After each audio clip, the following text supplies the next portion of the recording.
Miau. Turun. Bahaya lah. Hei. Apa salah ni? Pak Uda.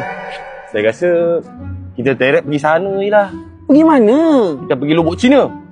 Tak, yang kau beria ajak aku pergi Lubuk Cina apa hal? Bukan nak beli peria. Saya cakap kita pergi Lubuk Cina, kita solat kat sana. Aku tak cakap peria. Kenapa kau beria ajak aku pergi Lubuk Cina? Oh, ni sana. Sana ada jual baju sekolah. Jual baju sekolah kat Lubuk Cina? Kat masjid tu. Apa tempat lain tak ada ke? Gua cakap kat sana je lah. Lagipun kat sana ada jualan rahmah. Maknanya buat jualan ramah sekali jual baju sekolah. Back to school macam gitu.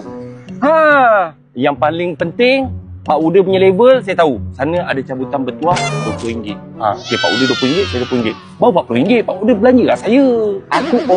Kau ajak aku pergi sana sebab aku nak kena bayarkan apa yang kau dah beli. Aduh, ni bukan masalah payah tak payah. Kita pergi sana. Aku tak cakap bayar.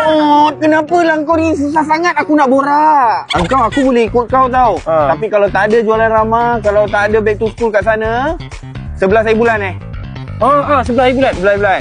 Kalau tak ada, engkau aku solatkan kat situ. Lepas tu kita beli barang RM20. Ada cabutan bertuah.